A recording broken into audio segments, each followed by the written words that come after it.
And Congresswoman, you also have introduced an act, the Immediate Support for Israel Act, which would require transfer of some weapons to Israel to occur within 30 days of procurement. You did vote yes for the weapons package to Israel last month. Now, with what Biden is withholding, we should note, comes from an earlier appropriation and authorization.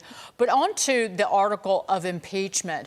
It's worth noting that there's still 5 American hostages being held by Hamas. This is a president who is coddling terrorists. Does that warrant the House moving ahead with impeachment?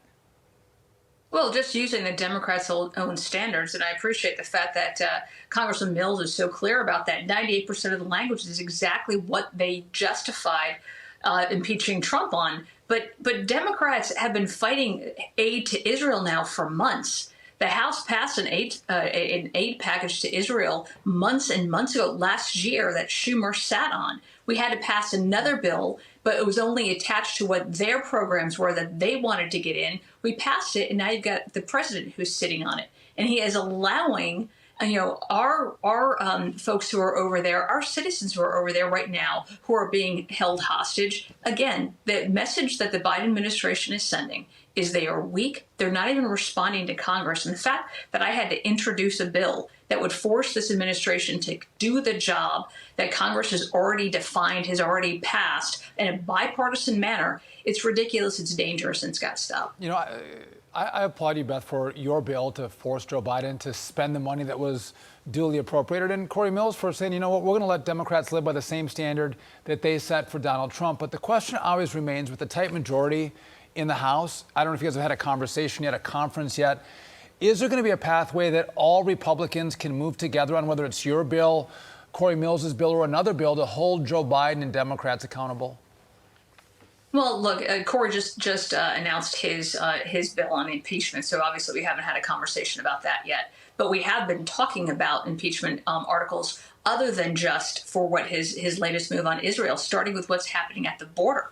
The fact that national security has been so lax, he's opened up our borders. We've got terrorist cells that are now operating in the U.S. We've got hundreds of thousands of Americans who have died as a result of these open borders and the threat that he's created. So there's numerous reasons to be able to impeach President Biden that I'm sure we're going to be discussing when we come back. But yes, holding this administration accountable to do the job that it is constitutionally obligated to do, protecting our borders. Instead, they are spending trillions of dollars. They are giving away tens of billions of dollars to our enemy. With their own energy policies alone, they are empowering countries like Iran, who is now selling gas and making selling energy and making a ton of money that is specifically and directly being used to cause warfare efforts on our allies like Israel.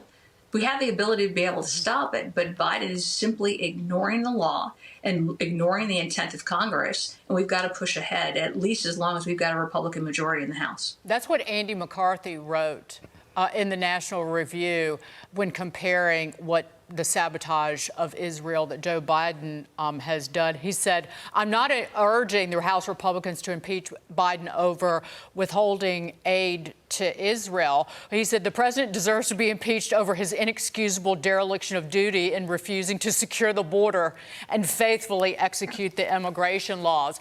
But on to this will be and is, it actually goes to what is happening in the Middle East, but also here at home. Former President Trump vowing to end Biden's war on American energy if reelected in November, telling oil executives based on a Washington Post article that he will reverse the administration's pause on permits for new liquefied natural gas exports and stop Biden's forced transition to electric vehicles.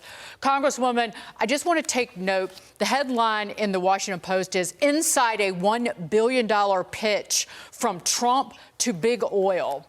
They tried their level best to make what President Trump is saying sound sinister.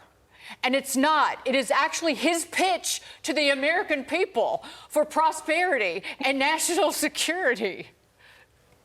Under the Trump administration, look, we were energy independent. Not only were we able to have low gas prices, which everybody appreciated, we were also able to contain inflation, which, by the way, has gone up 20% since Biden became president. Not to mention the fact that we were able to help our allies across the seas that weren't reliant on places like Venezuela, Iran, Russia for their energy needs. So we were able to, without using military force, be able to help with a calm nation.